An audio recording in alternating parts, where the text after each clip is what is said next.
Duli Yang Maha Mulia Tuanku dapat berangkat ke majlis persyarahan khas Profesor Dr. Rajah Rasiah pada hari ini. Patut bagi pihak para hadirin juga menjunjung kasih ke bawah Duli Yang Maha Mulia Tuanku serta mendoakan Duli Yang Maha Mulia Tuanku sentiasa berada dalam kesejahteraan, kerahmatan dan juga perlindungan Allah Subhanahu Wa Taala. Ampun Tuanku. Patut memohon perkenan Duli Yang Maha Mulia Tuanku untuk menyampaikan ucapan kepada para hadirin sekalian. Yang berbahagia Tan Sri Datuk Sri Diraja Ramli Ingah Talib, Pro-Chancellor Universiti Malaya, ahli-ahli Lembaga Pengarah Universiti Malaya, rakan pengurusan Universiti Malaya, hadirin yang dihormati sekalian. Pada hari ini kita akan mendengar syarahan khas yang disampaikan oleh Profesor Rajah Rasiah daripada Fakulti Ekonomi dan Pentadbiran yang bertajuk Technological Progress and Economic Development. Saya percaya Profesor Rajah Rasiah tidak perlu diperkenalkan lagi kerana hasil kerja ilmiahnya sentiasa diangkat baik di tanah air Malaysia maupun di seluruh dunia. Malahan syarahan khas yang akan disampaikan oleh beliau pada hari ini adalah bersempena pengiktirafan yang diterima oleh Profesor Rajah Rasiah iaitu TWAS Celso Furtado Prize in Social Sciences, iaitu anugerah daripada The World Academy of Sciences atas sumbangan beliau dalam bidang sains kesihatan. Hadirin yang dihormati, TWAS merupakan sebuah badan antarabangsa yang mewakili negara membangun serta negara-negara industri yang baru seperti Taiwan dan Singapura. Tumpuan utama TWAS adalah untuk membangun, mengiktiraf dan menyokong kemajuan sains termasuk sains kemasyarakatan di negara-negara membangun. Hadiah TWAS Celso Furtado dalam bidang sains kemasyarakat dan merupakan penganugerahan pada pakar sains sosial sama ada daripada disiplin tertentu ataupun antara disiplin yang telah menyumbangkan idea serta memberi impak kepada masyarakat. Sumbangan ilmiah Profesor Rajah Rasiah yang meliputi pelbagai bidang melayakkan beliau dianugerahi hadiah Celso Furtado. Hadiah ini dianugerahkan kepada beliau atas sumbangan novelnya kepada pemahaman konsep, kaedah dan dasar untuk mengaruskan teknologi demi pembangunan negara. Sumbangannya boleh diguna pakai oleh negara mundur dalam merangka dan melaksanakan dasar teknologi bagi membangunkan ekonomi negara. Dalam konteks pembangunan tanah air Malaysia, kerajaan telah menekankan kemajuan teknologi dan inovasi sebagai jalan utama sejak pelaksanaan Wawasan 2020 pada tahun 1991 untuk membangunkan negara. Hadirin sekalian, pada tahun ini Universiti Malaya juga akan meraihkan ulang tahunnya ke-111 tahun, manakala Fakulti Ekonomi dan Pentadbiran pula akan meraihkan kewujudannya selama 50 tahun. Fakulti Ekonomi dan Pentadbiran merupakan antara fakulti terawal ditubuhkan di Universiti Malaya. Dekan pengasasnya tidak lain dan tidak bukan adalah Profesor Diraja Engku Abdul Aziz yang dihormati hingga kini, yang merupakan pemimpin yang berwawasan tinggi serta mantan Naib Chancellor Universiti yang kita kasihi ini. Justru itu, penganugerahan yang diterima oleh Profesor Rajah Rasiah merupakan satu pencapaian yang akan terus menyinarkan imej Fakulti Ekonomi dan Pentadbiran. Cabaran Universiti Malaya khususnya Fakulti Ekonomi dan Pentadbiran adalah untuk meneruskan tradisi kegemilangannya ini. Saya mengharapkan kejayaan Profesor Rajah Rasiah menjadi pendorong semangat ahli fakulti dan Universiti Malaya untuk terus memajukan diri dalam bidang penyelidikan serta memberikan tumpuan kepada menterjemahkan hasil penyelidikan ilmiah masing-masing kepada pembangunan masyarakat dan kelestarian. Ampun Tuanku. Patrik dan para hadirin sekalian, sekali lagi merapat sembah menjunjung setinggi kasih di atas keberangkatan Duli Yang Maha Mulia Tuanku ke majlis ini. Galakan dan sokongan padu Tuanku terhadap aktiviti bagi meningkatkan kecemerlangan Universiti Malaya amat besar sekali nilainya, dan Patik berdoa semoga Allah Subhanahu Wa Taala akan membalas segala budi baik Duli Yang Maha Mulia Tuanku itu dengan sebaik-baik pembalasan. Menjunjung kasih Tuanku. Sekian, wassalamualaikum warahmatullahi wabarakatuh. Ampun Tuanku.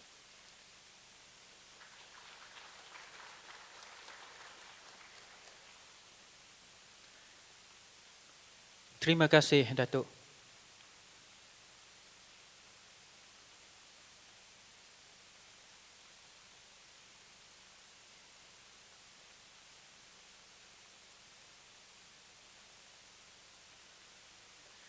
Tanpa melengahkan masa, majlis dengan ini mempersilakan Profesor Dr. Rajah Rasiah untuk menyampaikan syarahan beliau yang bertajuk Technological Progress and Economic Development. Dipersilakan.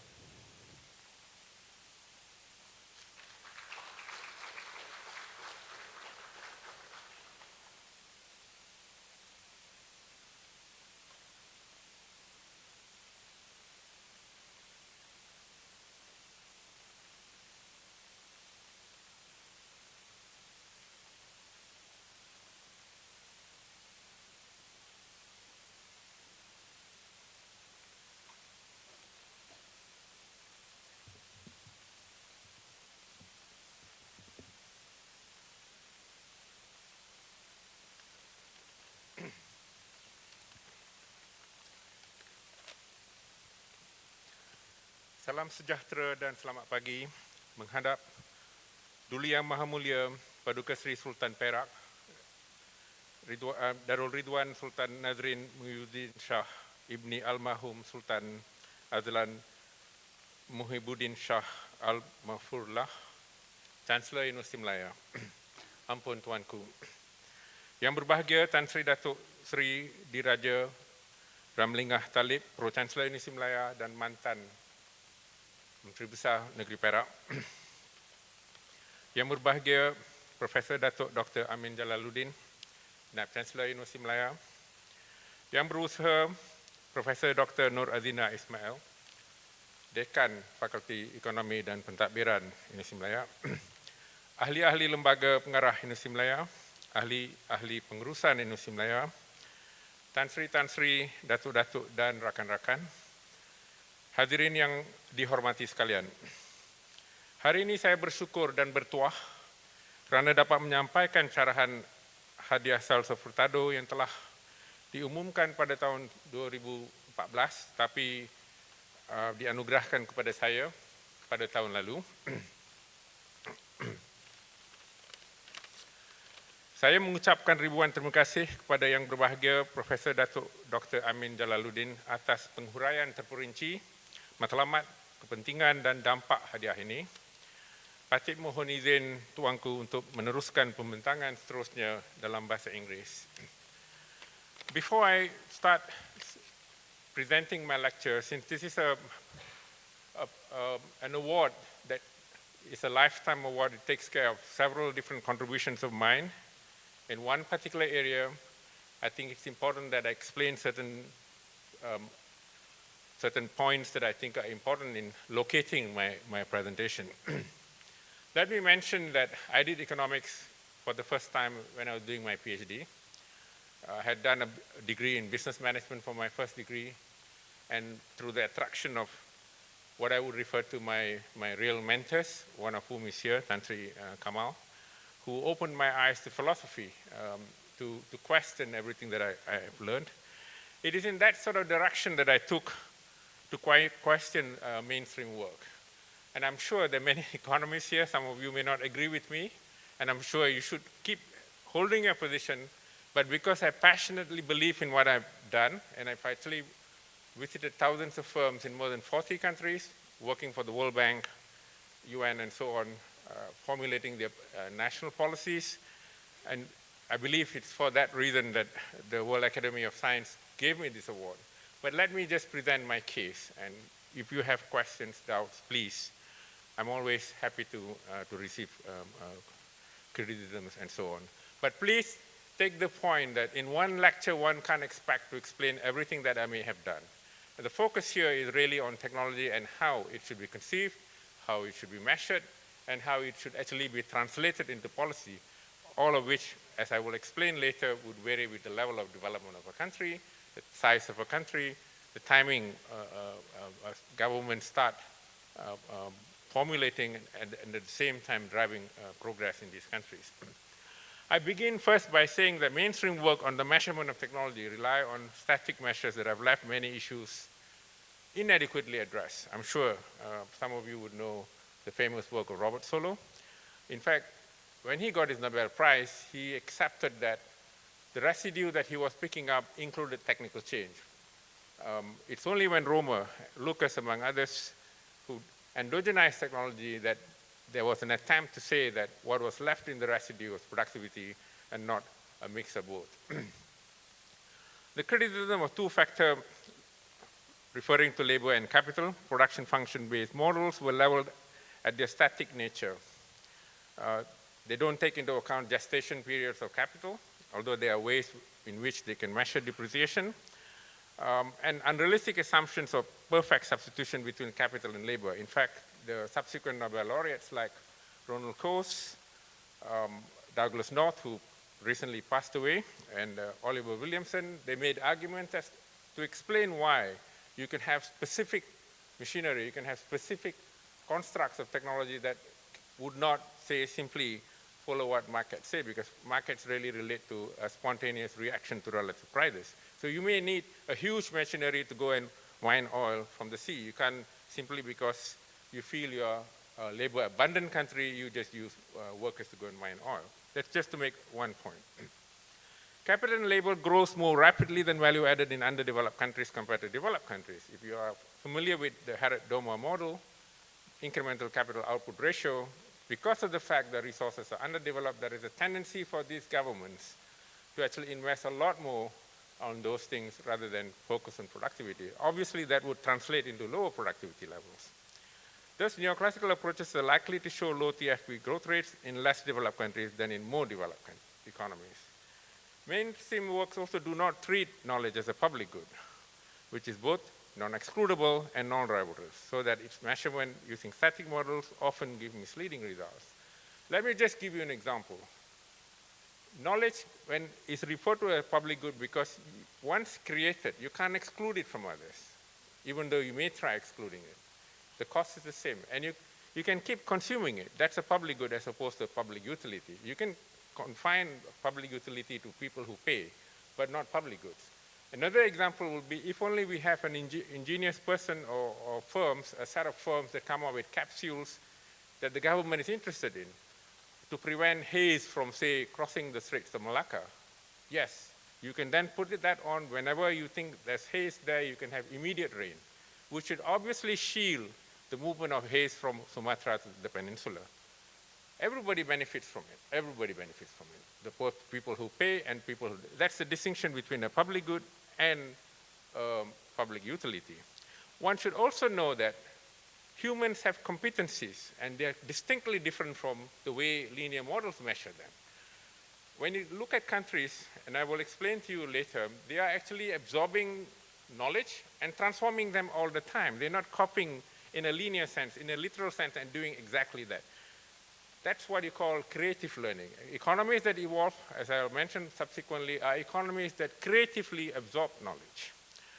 It is for these reasons, I believe, Alwyn Young argued that Korea, Taiwan, and Singapore grew from factor inputs rather than total factor productivity in this period, 1970 to 85. Of course, they also had an odd year in 85 when many countries in the East had negative growth rates or low growth rates, which led Paul Krugman to claim that their growth was achieved through perspiration rather than inspiration. In fact, he equated East Asia to the Soviet Union, especially during the time of Stalin.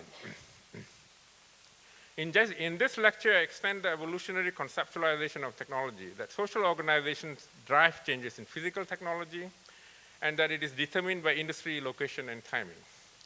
The early accumulation of technology starts with creative learning, absorbing from other agents, interactions, co-evolution from participation in R&D, before participation in R&D takes place.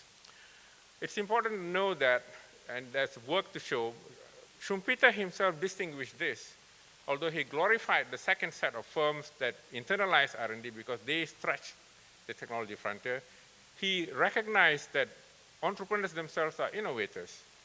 They learn and transform knowledge all the time. It's not just about acquiring skills, but transforming the skills all the time, solving problems. Taking account of the above, I introduced the macro, meso, micro framework for stimulating technological upgrading using the systemic quad.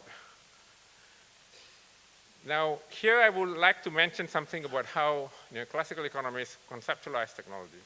Technology flow and diffusion is costless, and that's the basis of the earlier model, apart from John Hicks' neutral assumptions between capital and labor, but also that technology evolves exogenously, and that actually comes from Alfred Marshall. TFP is more accurate, I agree. TFP is more accurate than just relying on labor productivity. In fact, if you're looking at aggregate national levels, I don't think there's any other measure that is as robust, if one takes the point, as TFP. Hicks' neutral assumption is central to the formulation of the production possibility frontier, with assumptions of perfect substitution between capital and labor, and the allocation determined by relative prices or endowments. Romo and Lucas, I mentioned just now, they tried endogenizing by introducing a divisio matrix that distinguishes capital from machinery and equipment and human capital from labor.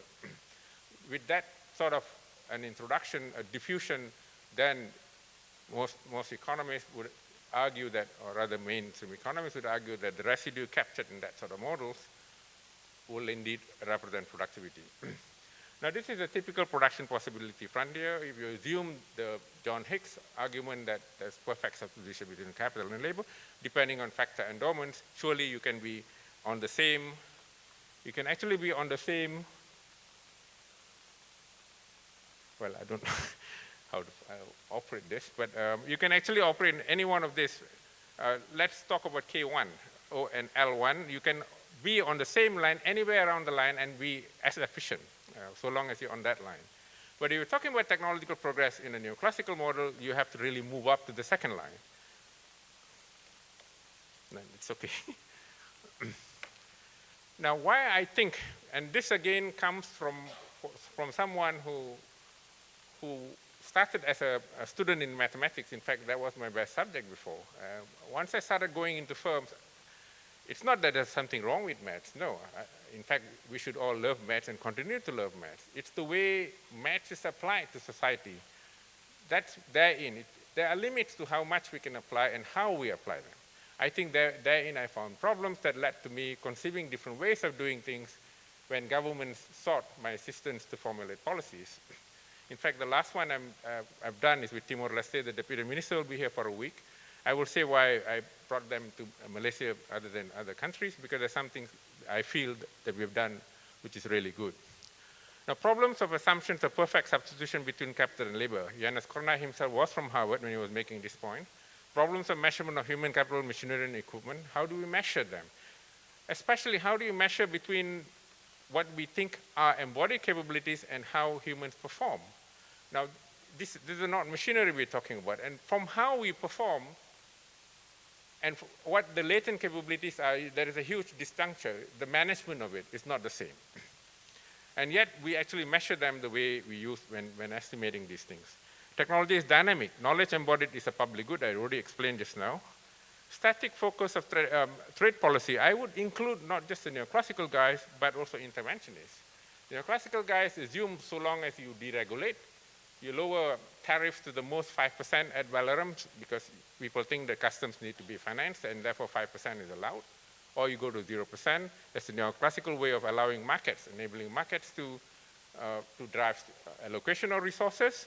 Or those early, I would call import substitution economists who actually vulgarize industrial policy by just simply saying that you raise tariffs. What we did in the 60s from 58. After the Pioneer Industry Ordinance, we just raised tariffs and did nothing else. The dynamic aspects of developing technology wasn't there until 1991. I see some of you who worked on that blueprint, which I think was a superb one. I will say why it didn't really happen in reality. Problems between creation and appropriation of technology. Technology can be created. You can have the most sophisticated technology. In fact, some of the ideas that subsequently got crystallized into technology were thought of a few hundred years ago. It's just like we now know about gravitational forces, but Einstein talked about it much earlier. So it's a question of how they are realized in the application of it. The dynamic nature of humans as a factor of production. Remember, learning is not static. It involves creative destruction, both minor and major. I include Lin Soo Kim because he has a very interesting book where he distinguishes between duplicative imitation and creative imitation. Therein he says how, although the focus is still on entrepreneurs, how Korea really began the push in the 70s. It's actually also published by Harvard University Press. The need to understand technology by industry, location, and timing, I think is important. Dick Nelson is the guy who speaks a lot about this. Because the value of appropriation depends on transactions, it depends on whether the right prices manifest and the right sort of markets are there. This is the difference between I would think, fundamental difference between the Keynesians and the neoclassical economies, because Keynesians assume the markets are imperfect. You often have asymmetries between economic agents, while the neoclassical economists assume that there is no such asymmetries. Everybody has the same power to grab, to appropriate, and to act. Now, because of this, the sophistication of technologies and its consequent value added produced should not be measured simultaneously, especially so when the returns can take many years before you realize them. Latecomers often appropriate more returns than first movers. It's just like how a read-only memory can be used, transformed into many, many uses, including the timer that you have in the home, the timer that you have to water plants, and so on. That's just a simple technology I'm talking about, 2 ROM chips. In light of the above, I introduced a systemic quad. The point I'm trying to make here is, because of these things, it's very difficult to really measure technology, especially spillovers. Spillovers are external to firms. You not only have pollution, you have ideas, sometimes in the extreme form, and which Richard Caves refers to as a demonstration effect. You can have people who drive cars for kings, for managing directors, and so on. That itself could be an awakening for them, so much so they wouldn't like to see their children go through the same process. They actually want them studying. Actually, Emmanuel Arrighi, appropriate or underdeveloped, he has got a very good account where although he uses interviews to show many people who actually got to focus on educating their children by simply looking at what others were doing and how that synergized them. And it can also be pollution. How do you measure them, externalities? In light of this, because it's so imprecise, I think you can have specific measures, which is what I've tried to do in the industries that I've tried to do. But overall, in fact, I have talked many scientists themselves because sometimes the World Bank engages them, and then you draw ideas from them, they agree. When it comes to promotion, it becomes less useful to go and model them unless you think they actually depict reality. While economic development is achieved through broad-based evolution of the systemic pillars, I will mention that later, industrial focus on particular sectors is important. We did promote export-oriented industrialization. I'll come back to that example later. Inductive lenses are used to define typologies of industries. This is what I've largely used going to these 40 countries, including Cambodia, Laos, among others, where I've done policy work for UN bodies, automotive and integrated circuits. It's quite painstaking, but I feel it helps you understand these industries to see how technology evolves. A more detailed exposition of these typologies, in fact, I do sometimes use equations too, but when those equations deal with very specific problems. To promote innovation at the technology frontier, it is critical for lead firms and government supporting them to focus on R&D. In the end, if you want to stretch, that's why Schumpeter glorified the Kuhnian innovator, who's the innovator who stretches the technology frontier. The thing is, when Schumpeter was around, there weren't science parks and so on. Today, we know SMEs can also connect with them. You can externalize R&D into science parks, incubators, and so on, and therefore you can, as a small firm, connect with them. But Schumpeter didn't envisage that at the time, and therefore he glorified the second level of innovator who stretches the frontier, and therefore each time the frontier is stretched, then there will be many latecomers who appropriate that knowledge, transform it in different ways for different kinds of uses, or even for problem solving.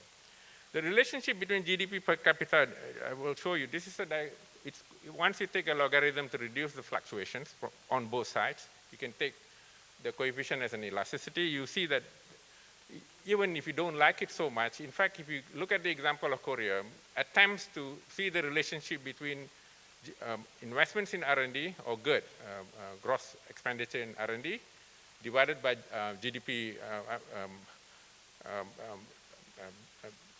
gross domestic investment. Initially, we used the Granger causality vector error correction model. Initially, you will find GDP driving R&D. GDP actually driving R&D. It's only from 95. That relationship reverses. But what does that mean? Does that mean we don't invest in R&D first? No, because Korea invested extensively in R&D, knowing that it is essential, except that the relationships change over time. This is the systemic pillars I use. It's quite simple because I felt some of you may not want to be exposed to all these little detailed sorts of pieces of work. Basic infrastructure constitutes access and quality of clean water, power, roads, and transport networks, speed of customs clearance, health centers, schools, telecommunication networks, and security. These are all important. Firms look for them. High technology infrastructure constitutes access and quality of university, graduates, labor from vocational and technical schools, not just training them into having specific skills like being an electrician or being a boilerman and so on, but also cognitive and judgmental skills so that they can also all the time transform, as I mentioned earlier, be more innovative. University industry R&D linkages, links with science and technology parks, incentives and grants to undertake R&D, venture capital. Network cohesion, there is now recognition that co-location is not enough. There must be connectivity and coordination. And it's always nicer when the interactions increase much more cross flows of knowledge. Global integration. Refer to integration in global markets for sale of output and purchase of inputs, foreign direct investment, and access to technology and human capital, either through connecting with value chains or through arm's length transactions and foreign R&D labs and research-based universities. In fact, Korean and Taiwanese firms initially connected extensively with research universities in the US in the field of integrated circuits. This is a systemic quad.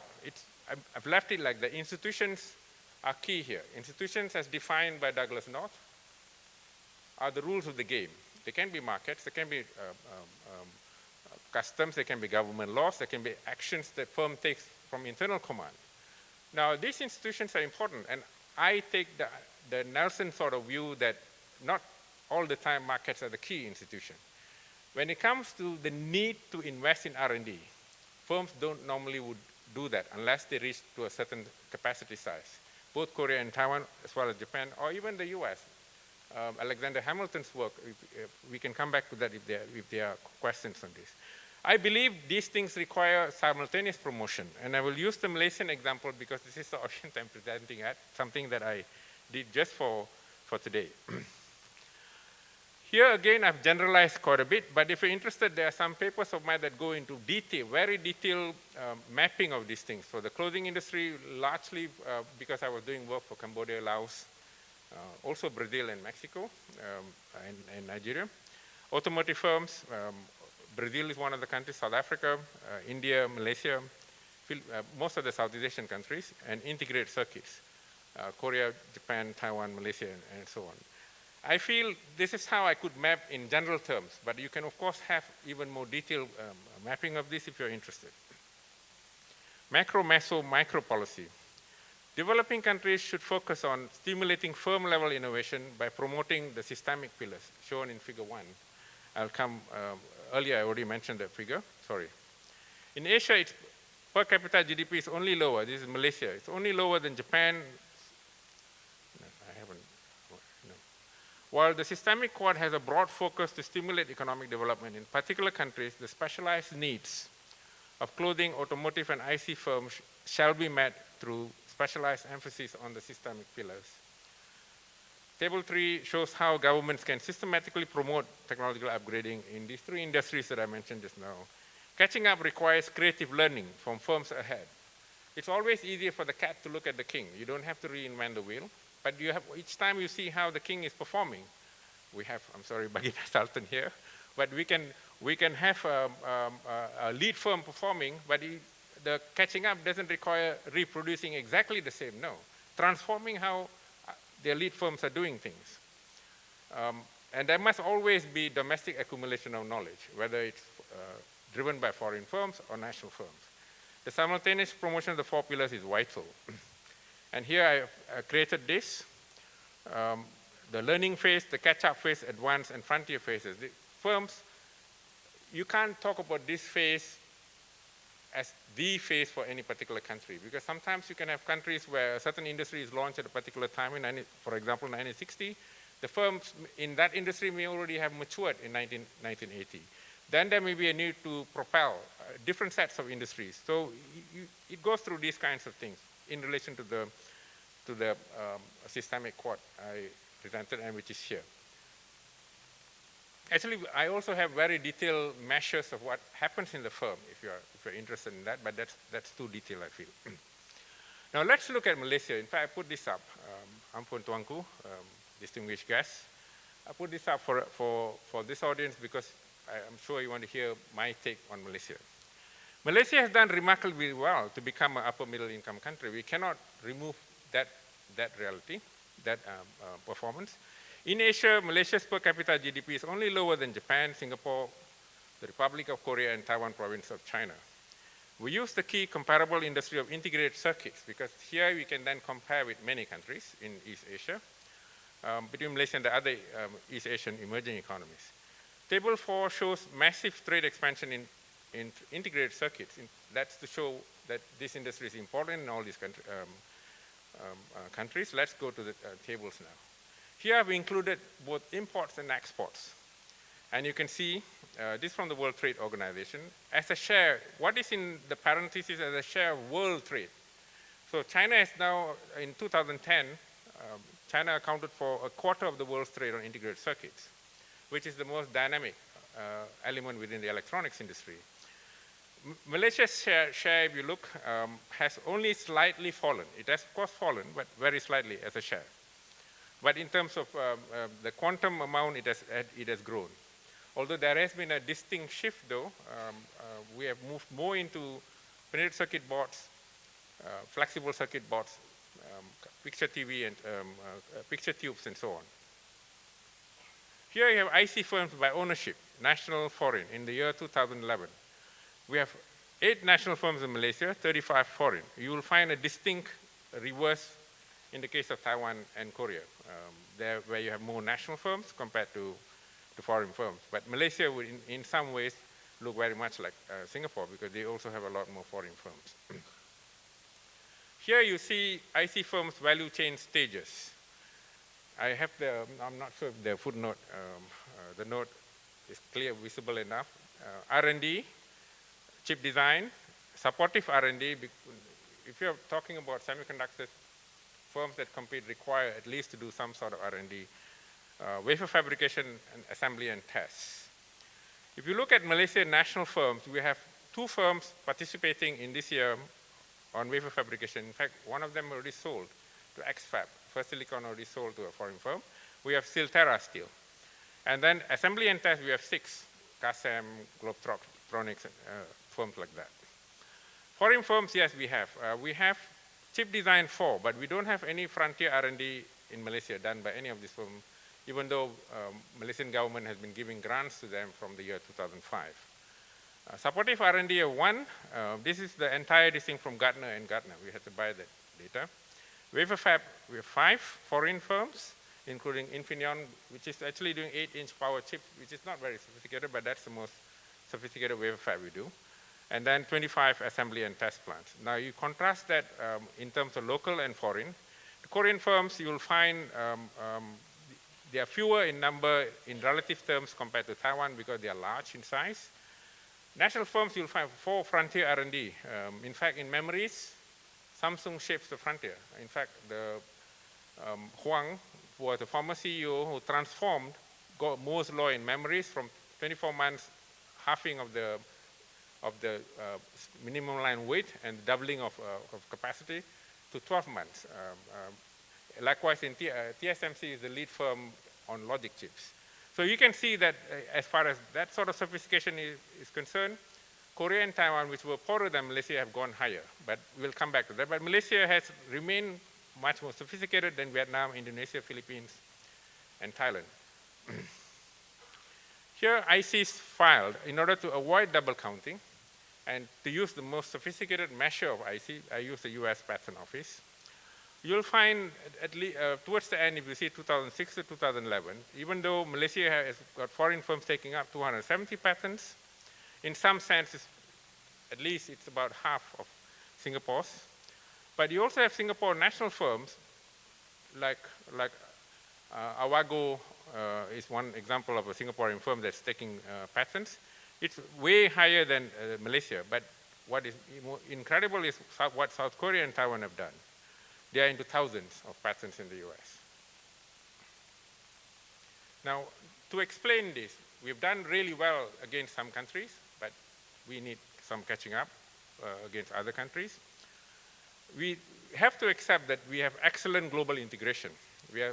Malaysia is one of the most open economies in the world. That's why I don't really see why we are so obsessed by the fact that our government has signed the TPPA. I don't think in trade terms we're going to lose much because all the 12 countries themselves are members of WTO.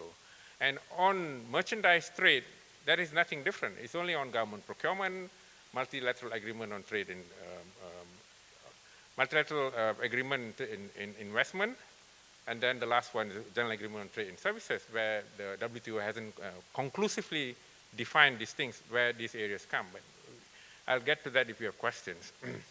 So on basic infrastructure too, we have excellent basic. In fact, some of the reasons why electronic firms are in Malaysia using foreign labor, we have about 50% of our workers in electronic firms are from abroad, 70% in clothing firms, but they prefer being here because of our integration in global markets, plus we have much better security. But there is a problem there. If you have questions, I'll come back to that. Malaysian policy targeted technology since Vision 2020, that's what I mentioned just now, Wawasan 2020. In fact, the way forward, the flip side of that, if you look, prepared by Dr. Rosali, I thought it was a fine piece of blueprint, which is the action plan for industrial technology development. Masa organizations were created. Some of you, I notice you are from these organizations. Human Resource Development Council for training,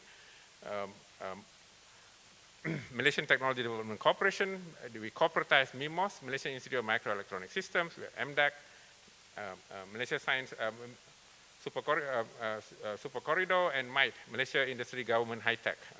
We have these big massive organizations. But why haven't we performed like Korea and Taiwan? Limits in quality human capital to support minor and major innovations. I would say in both. The Schumpeterian minor one requires that we produce contemporaneously most sophisticated skills at that level, whether it's precision engineering, whether it's mechatronics and so on, but also the capacity to transform, to absorb and transform. And then, of course, at the frontier too. And then we don't have systematic catch-up policies. We don't actually encourage firms here or give some sort of path, people working on that, or even bringing back, say, a CEO like Maurice Chang or Wu Taiwan did in Taiwan. They studied in the best universities, worked in the best firms, rose to the level of senior vice president. They were connected to the best R&D labs, buyers and suppliers. They carried that tacitness, that network entirely to their own countries to root them. In fact, that's how Maurice Chang, in fact, went against the logic Gordon Moore had expounded, divided the chip.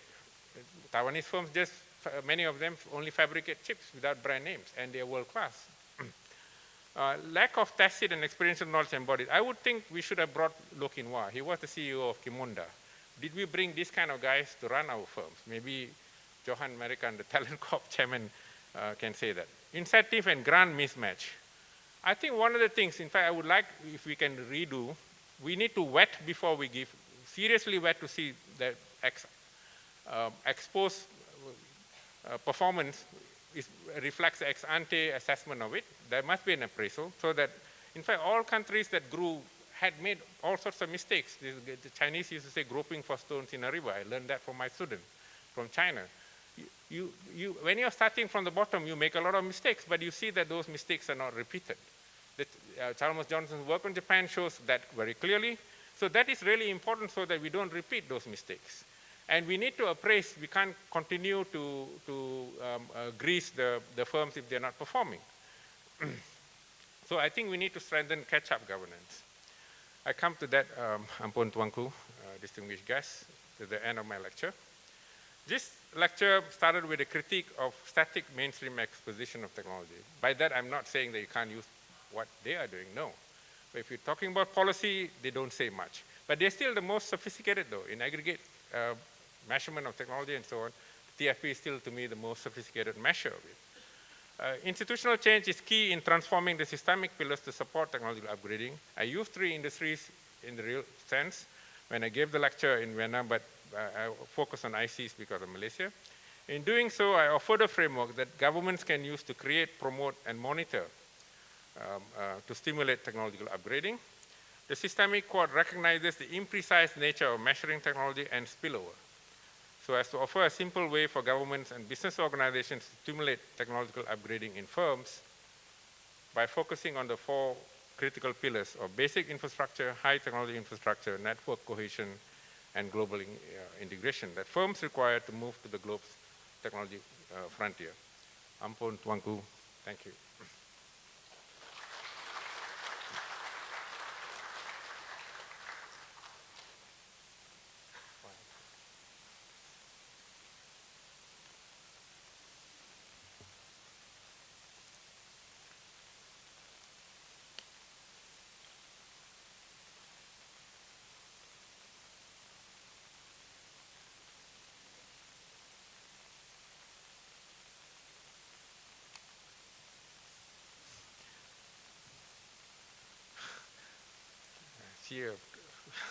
Sea of silence. I'm not sure if it's because Tuanku is here. People are nervous, so.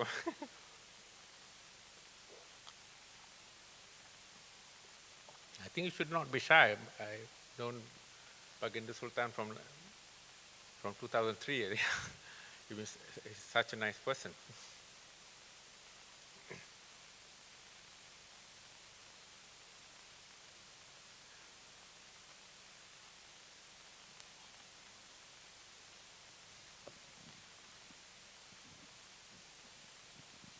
Ampun Tuanku dan para hadirin sekalian, saya Jamilah Arifin.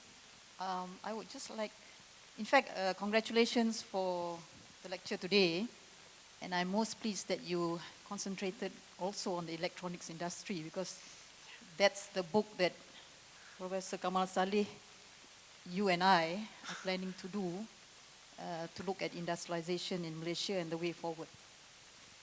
You mentioned that when we look at the ownership of firms in terms of the position of Malaysia, we see that there is actually a gap in that there's a scarcity of local firms, ownership of firms in the whole industry. We are like a place where foreign firms would come and do their business, but how are we going to improve from that? Industry have upstream and downstream, and one is, of course, education, the supply of talent to go into manning these industries. We now have a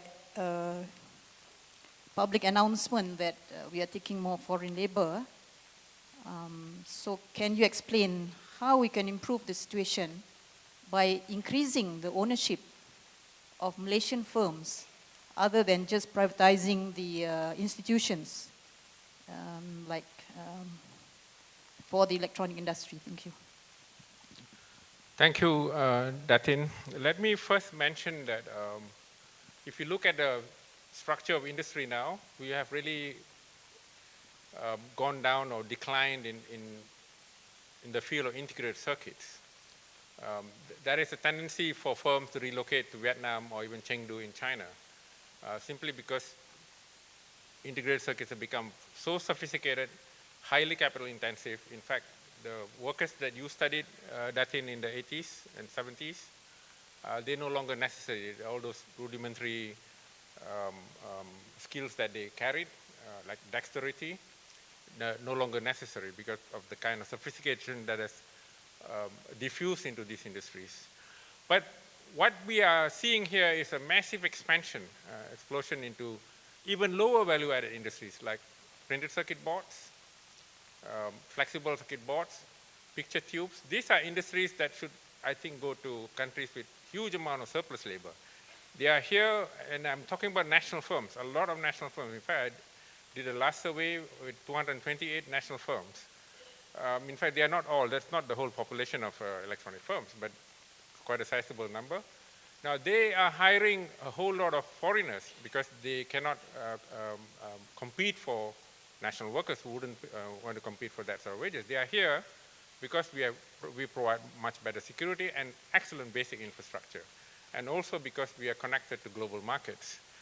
Now, when you mentioned that in certain sectors we have done fairly well, and the government made it a point to offer tenders. From 91, at least I saw, government of Malaysia offered tenders to national firms that did not have the technology as such, even for them to build a smart tunnel, for example. These firms do, at least have done what I just mentioned earlier. They actually looked at how tunnels were built in Switzerland, in many other places, and they adapted that sort of technology in order to build those things. Also superimposed drainage on one side to prevent flash floods, and then the physical infrastructure, putting them together. Now, that sort of expansion has actually taken place to a tangible level, to the point, if I'm not mistaken, Malaysia has about investments in infrastructure building in around 50 countries, including in the US and Japan. So in some industries they've gone, and they've done, I would say, done very well. But in industry where proprietary rights are not dominant, are not significant, meaning you can look at how others have built their bridges, how drainage has taken place. Even some of the best highways in India and the modern new airports built by Malaysian companies, just to make that point. But we probably need to see it expand to other industries.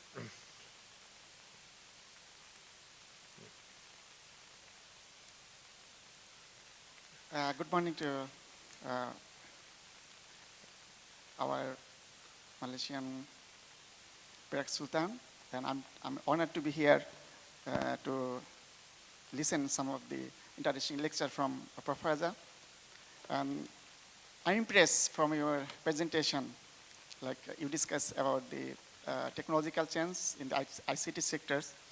So basically, I was interested to join here because some of the projects I'm attached with you.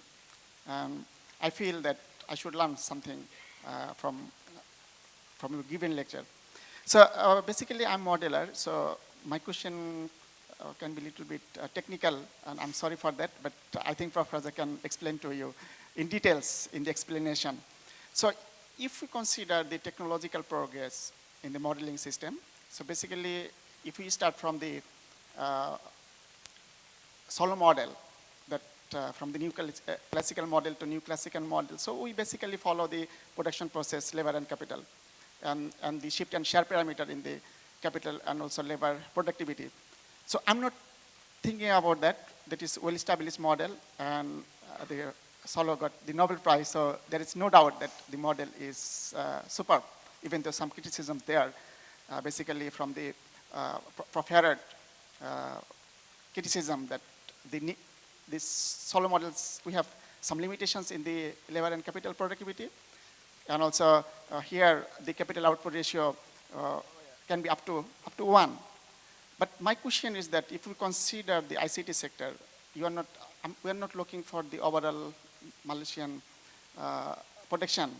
So if we particular the ICT, that means it's capital intensive. So what we see from the Herod criticism, like from the Solo or Higgs neutral technological sense, that means if we consider the labor and capital equal to 1, that means we are considering the perfect substitution between labor and capital.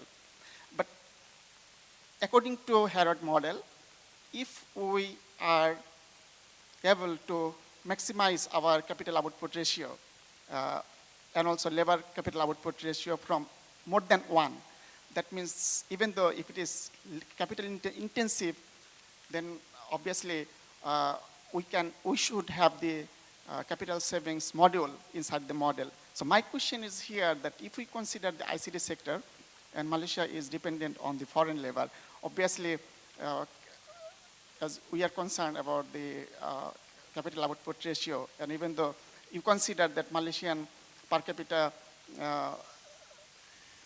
output ratio is just behind Japan and also Taiwan and South Korea, if I'm not mistaken, and Singapore.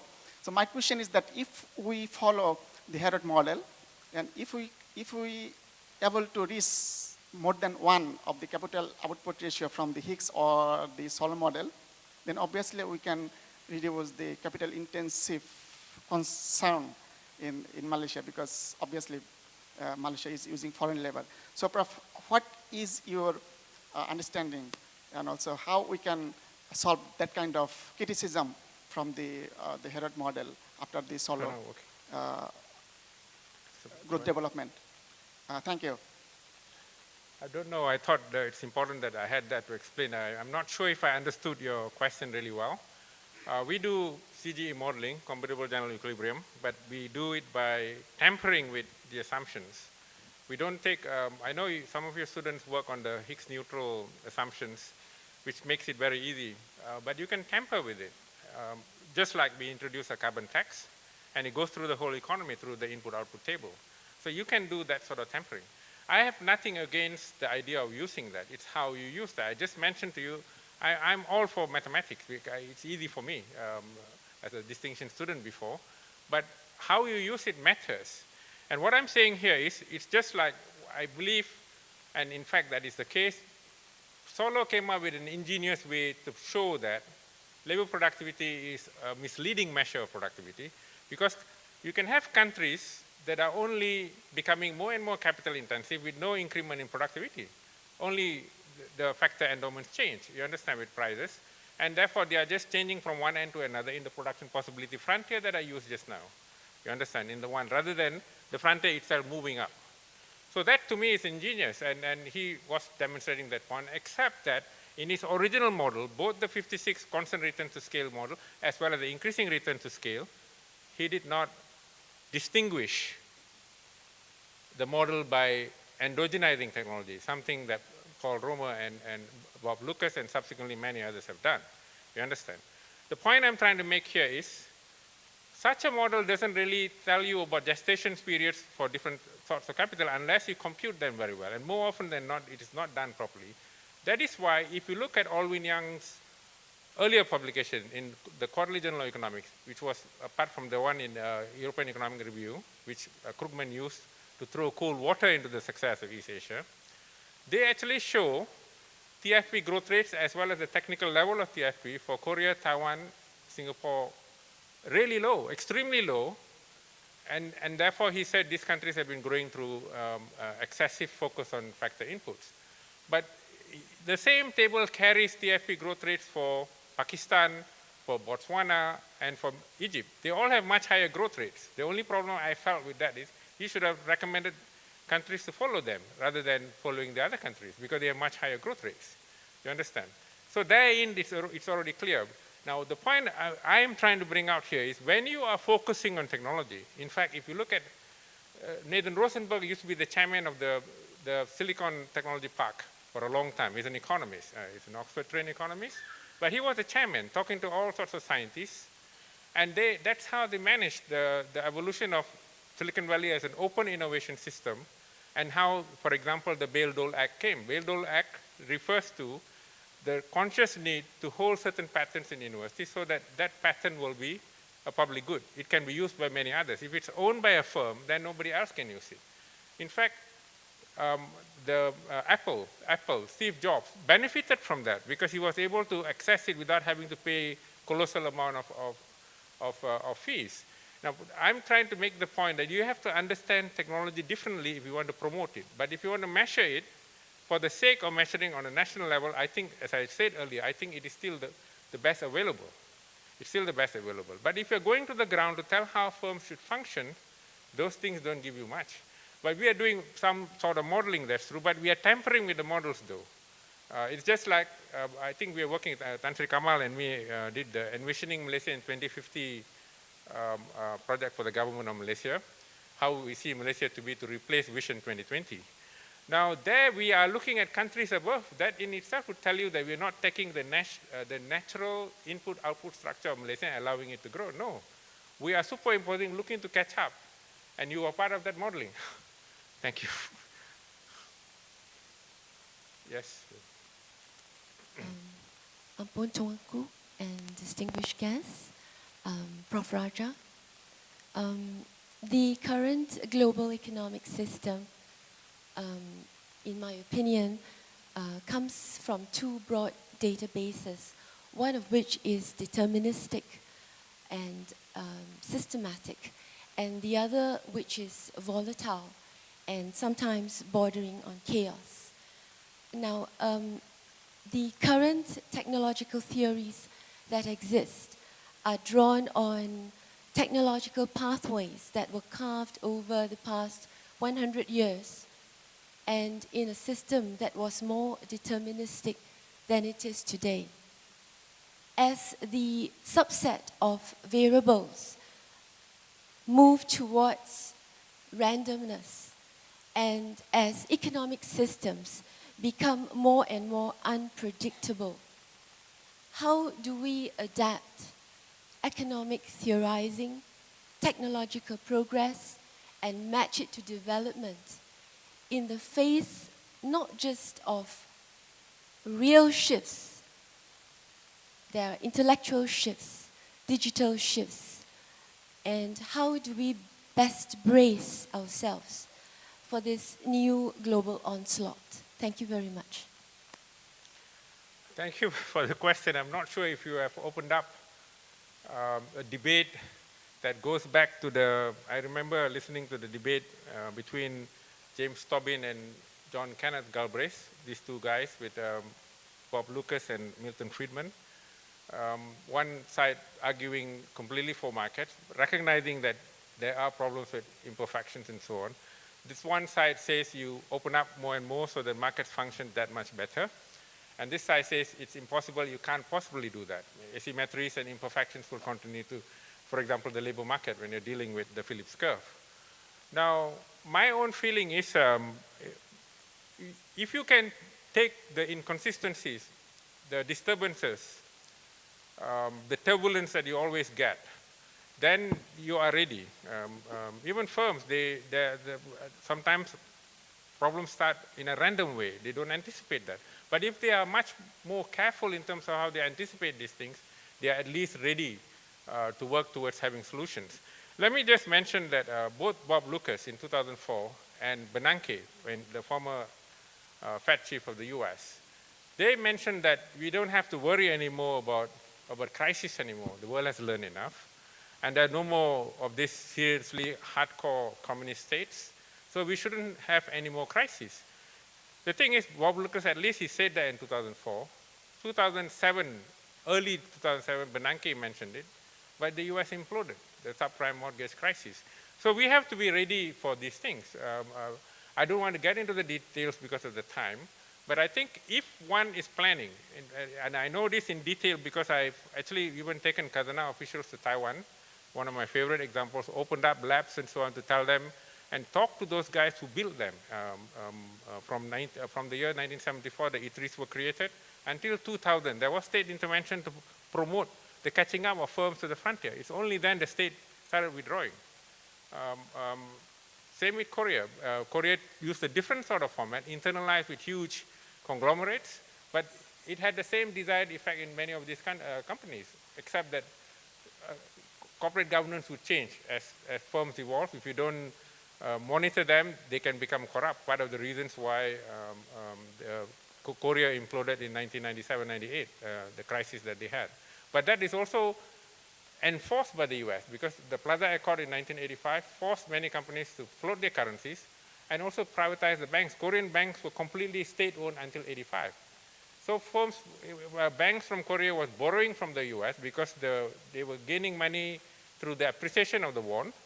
And at the same time, they were gaining from the fact that they were having a high return economy in Korea. So they were making money, borrowing money. That's how the short-term debt deficit in the US, in Korea exploded, went out of control of the state. So if we are aware of that, and in that sense, pardon me, I'm very much a Keynesian, and therefore I feel once we have these safeguards, I think we'll have less problems.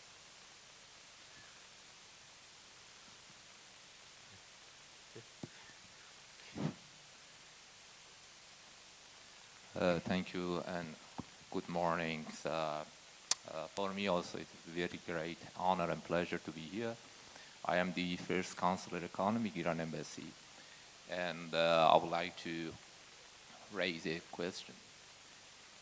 Thank you for your excellent presentation. For me, it would be very wonderful that you try to connect the capital to labor. One thing is very important for the technology progress in the world. For three components for the economy is very critical. The first component is the design, the second is infrastructure, and third is market. You very, very good refer to the Malaysia, that Malaysia actually is a very good in the basic infrastructure, but have a lack of limitation in the capital humans or the resources. But the very important thing is how to connect the market to the design and to the, because this is very, very important. You know, you refer to the Korea, to Singapore, to Japan, to the US or others. You see the connection, the key connection, the key operator of the IT is the hand of them. And the Malaysia is not the key operator, also the others. We are, Malaysia is a supporter of the IT, not the key operator. You don't have the, you cannot design, you cannot connect between the design, between the data and the market. You cannot connect digital connection. It's very important that we make the connection between the design and market. So the capital, human capital, is everywhere.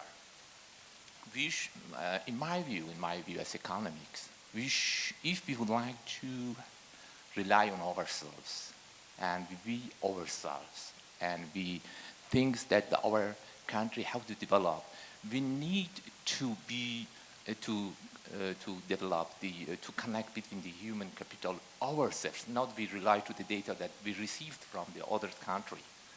As far as because this is the key sources of the data, the whole data through the engine, Yahoo engine, Google engine, or other engines go to where? To the developed country. And this data makes the identity, makes the progress. The data leads us to be more developed. So it would be good how do we connect the developing country to other countries, how to connect the capital, how do the capital to the labor, or how this capital, we need the more progress. We need to, actually, this is the question, this is always my question, how we can be as a leader, or how we be as a key stakeholder in the digital networking in the world. How we can actually involve in these matters. R&D in our countries is very low. Research is very low. We should know progress. But how we can develop in our R&D, as far as we actually makes the very, very good connection, whole system connection between all the varieties with our markets, so we can develop the good material for our people.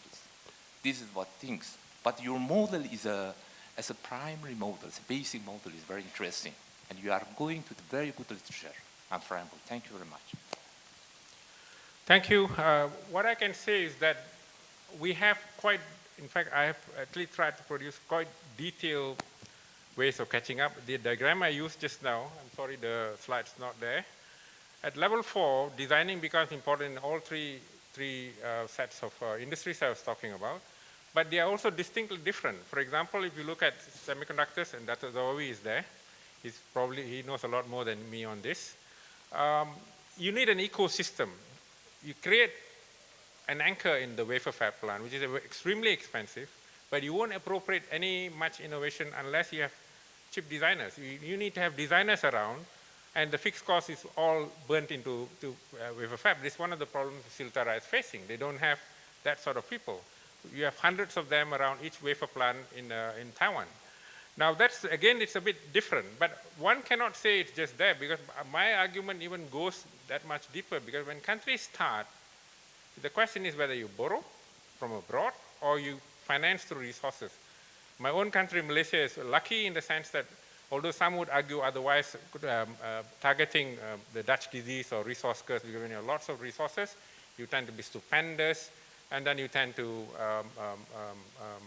see your own currency appreciate, because you export during commodity booms, and you get lots of surplus, and that translates into your currency becoming more expensive, and then it squeezes all other industries.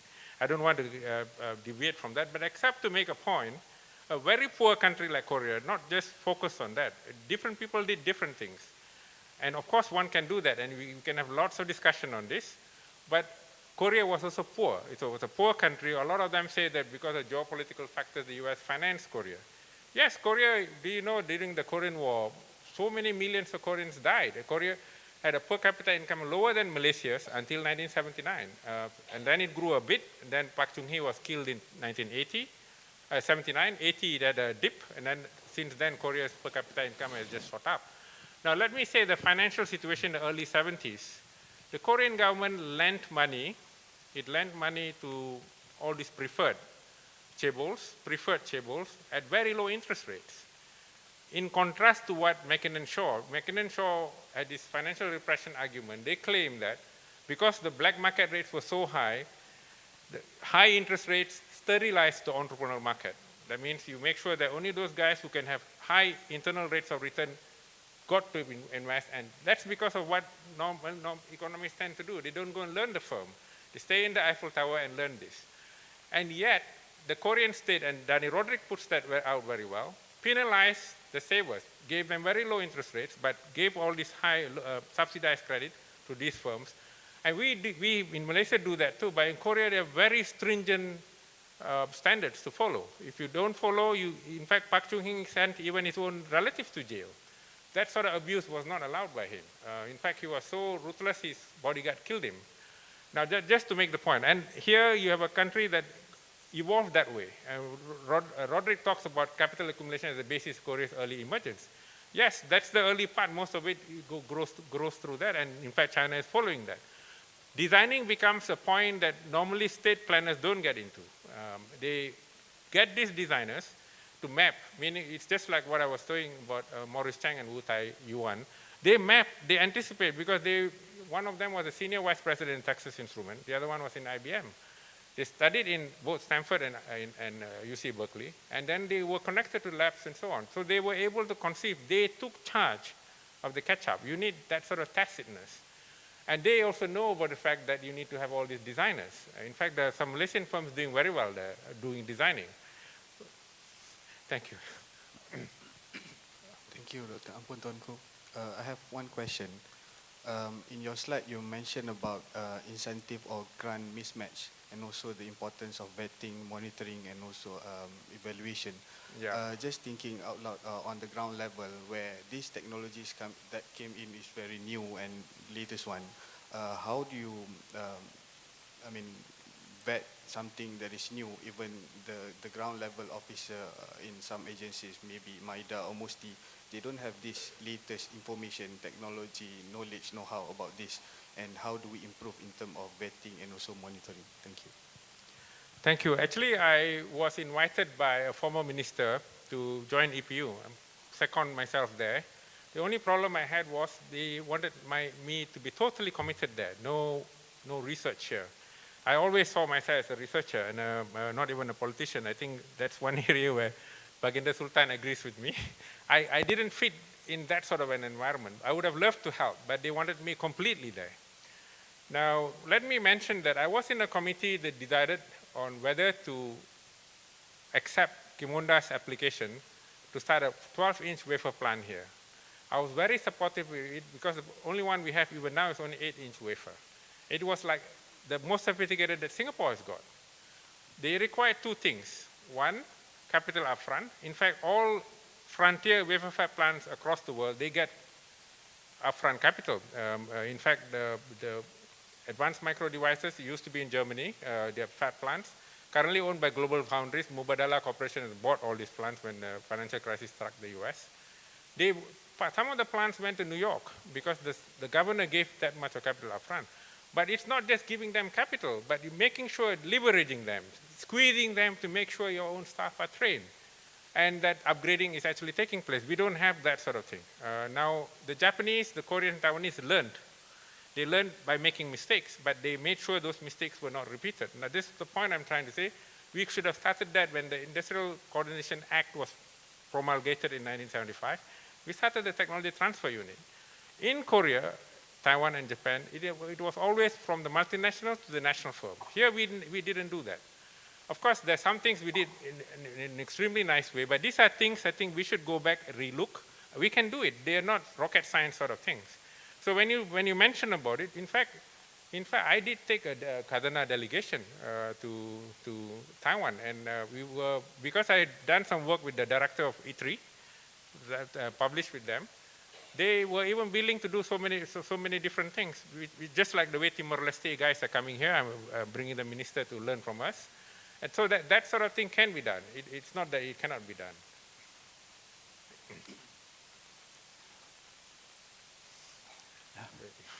Ampun tuanku, para penghadirin. Congratulations, Professor, for your recent award. My name is Bruno Pereira. I'm from the Malaysian Trades Union Congress. With all this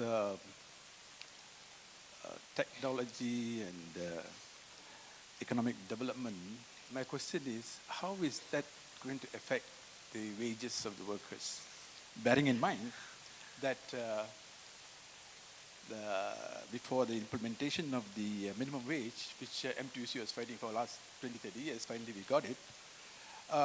The World Bank report said that Malaysian productivity went up by about 6 times the last 10 or 20 years. I forgot the numbers.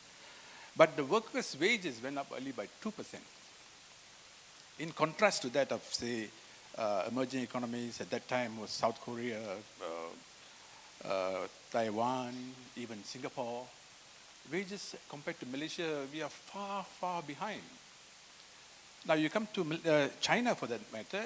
China wages were very low compared to Malaysia. Now their wages are higher than or equal to Malaysia. And China is now focusing on domestic consumption, which is boosting the economy now. But our wages are stuck in the mud. Now if you take with all this, why I'm focusing on this is that we can have all kinds of technological advancements, we can be the best country in the world, but our workers are poor. The benefits of it are not coming down. Fast forward to now, the issue of the 3 million workers or so they've been going to bring in to Malaysia. Now, as what Professor said about the ecosystem, now that is like introducing an invasive species which disrupts introduced when it's introduced to the ecosystem by preying on native species, out-competing native species on food and other resources, and for disrupting the physical nature of the environment. So these foreign workers come here, they get wages maybe lower than the local workers. Local workers don't go on, they can't work on that wage level. They rather stay at home because they have to spend from their pocket to work. And this is the fact, because I'm from the electronic industry, I know.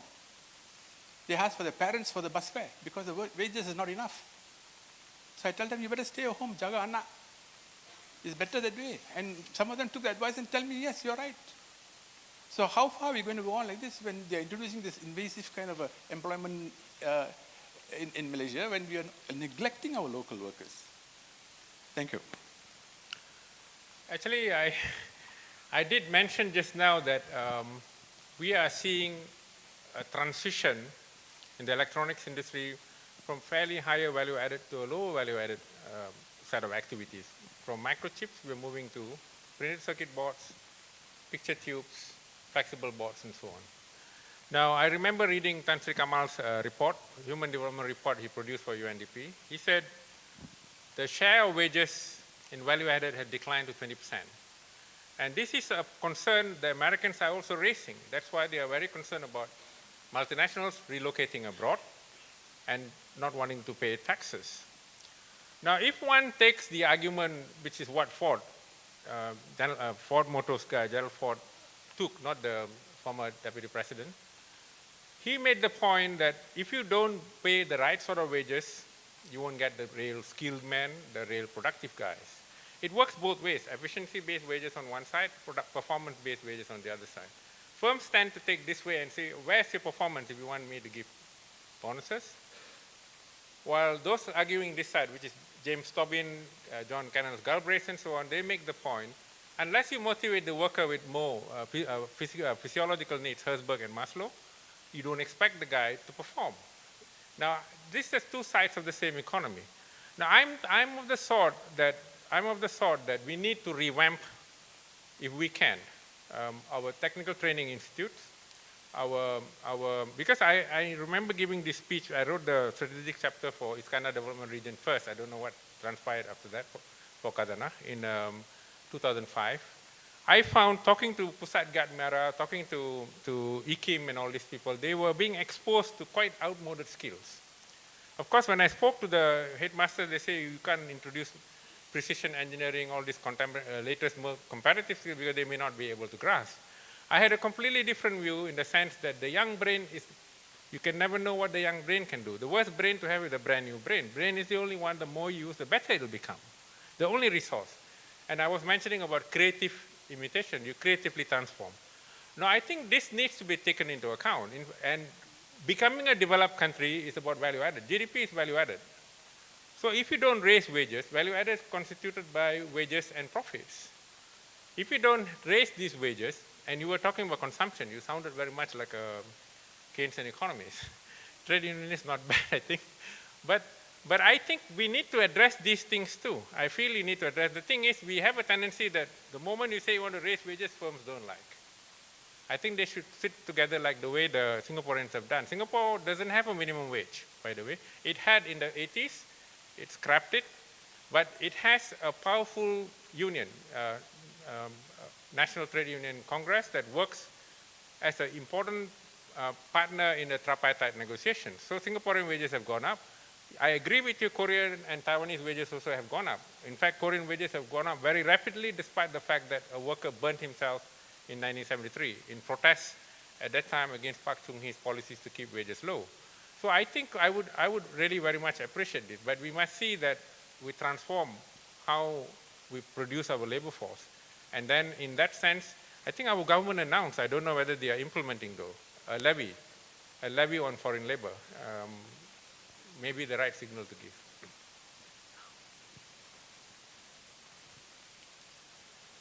Assalamu alaikum, Sultan. Thank you, bro, for your presentation. My name is Muhammad Mantai from Eritrea. I am currently a student at INSAFE.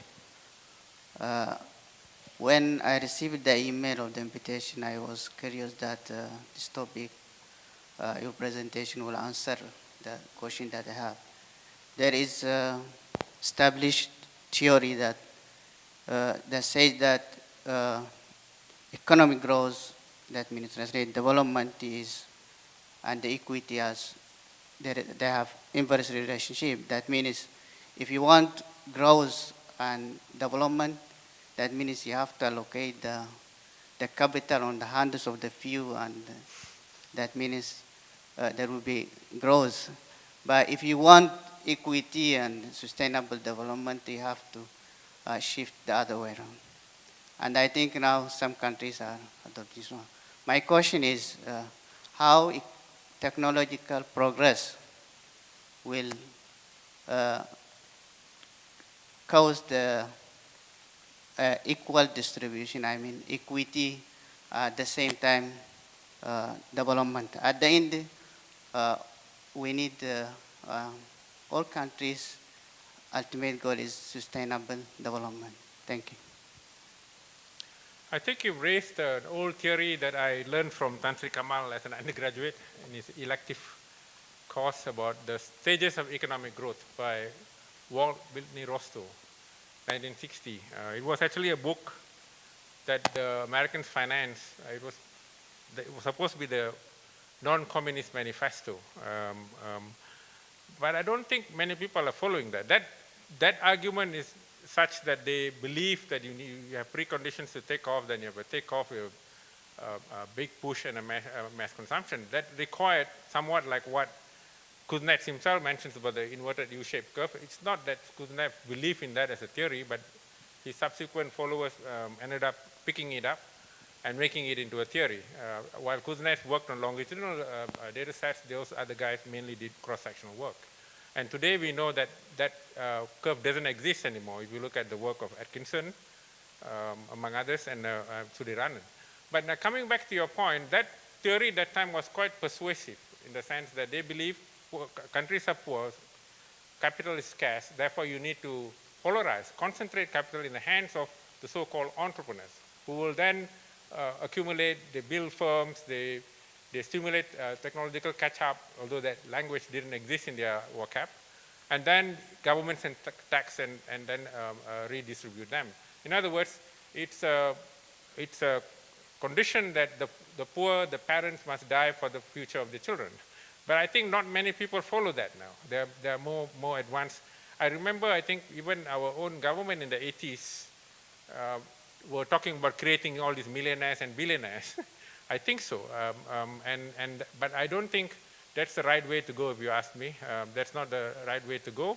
And there are examples to show that. That's one. Second, every new firm in a particular industry or every new country does things differently from the past. That's why I was mentioning you don't copy in the literal sense. In the mainstream models capture that. Once you've learned from the learning curve, that's it. You've got that knowledge equivalent to the others.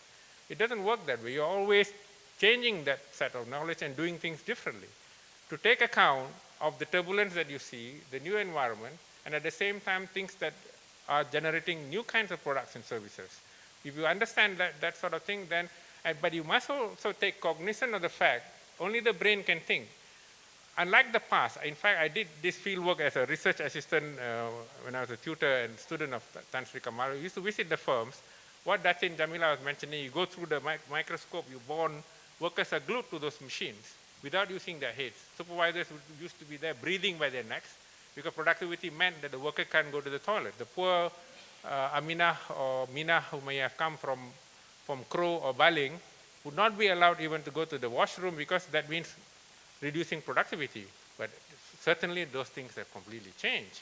Now, any work environment that treats a division of workers in a division of labor that just execute tasks, which is the old form, Taylorism and Fordism eventually evolved, they are no longer in today's world. Today's world is about enabling workers to think so that they can creatively solve all sorts of problems.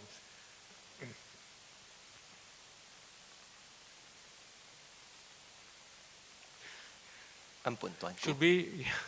Okay, maybe that's the last question. My captains are saying we should stop. Okay. Thank you, Professor.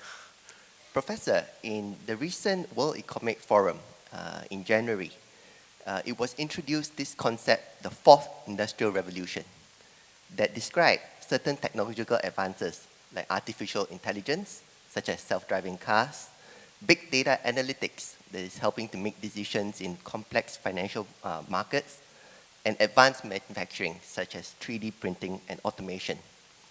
One of the implications suggested in the forum is that many low-skilled jobs will be displaced, not only in factories, but maybe even in offices. Therefore, what is Professor's opinion about what are some of the practical policies that Malaysia can consider to enhance our ecosystem such that we can nurture citizens who are open-minded, well-skilled, creative, that can thrive in this fourth industrial revolution age? Thank you. Thank you. I wouldn't think that the World Economic Forum guys are contemporaneous in what they say. In fact, when Tan Sri Kamal and me put together with a big team, many members who are here envisioning Malaysia in 2050, the pure scientists from Academy of Science had all this in their hands and more. Now, while talking about that, I think at all times it's consistent with my notion that you should enable people with the capacity to think, so that when there is structural change in relation to, say, sectors going down and other sectors coming in, then workers can quite quickly, or let's use more honorable work. People who are working can actually move from one sector to another that much faster, because they can be very adaptive in that sense. In fact, I'm working on an ILO project, the future of work. The Director General is actually looking at these developments. But at the same time, it is also driven by the conscious feeling that leaving the speculators, leaving the big-time businesses to dominate business has become disastrous, as can be seen from the implosion in the US and the inequalities it has created. So that's the other thing. ILO is working, on the one hand, taking cognizance of these new developments in technologies. You mentioned that, but it's always happening. At one time, chips didn't exist. Jet supersonic plane didn't exist. So it's always happening. And what Tan Sri Kamal likes to refer to as his long waves. These kinds of developments are always there. But coming back to the point you're saying, it's always important then to enable workers, enable people to think. Because you never know, even in anticipation of certain sorts of sectors, you train certain workers. If it's going to be just fixated on certain kinds of technology that are very much narrow in that sort of sense, then if the industry evolve differently, then they will have nowhere to go. Thank you, I think.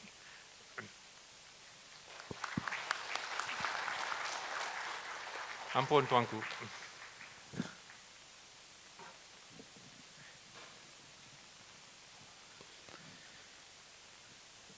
Terima kasih, Profesor.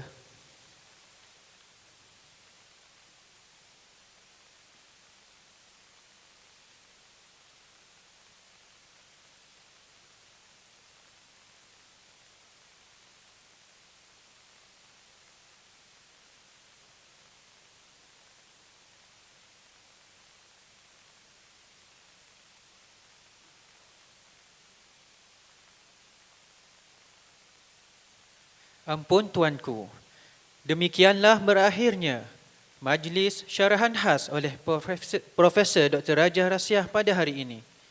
Patik bagi pihak Universiti Malaya sekali lagi merafak sembah menjunjung setinggi kasih di atas keberangkatan duli tuanku, dan patik mohon perkenan untuk mengakhirinya.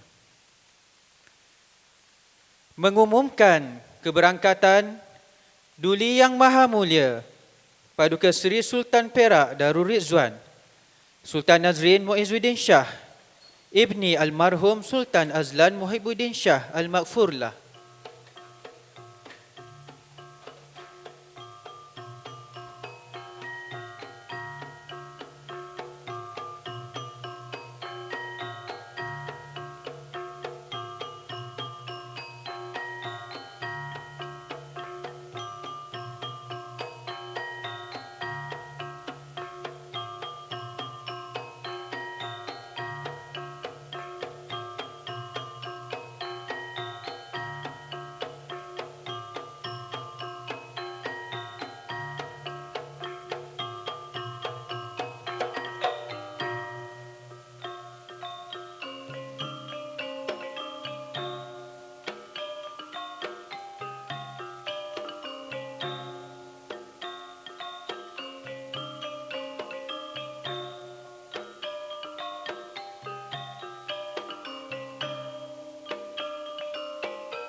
Para hadirin sekalian, sebelum bersurai, dijemput hadirin sekalian untuk menjamu selera di bahagian luar panggung eksperimen.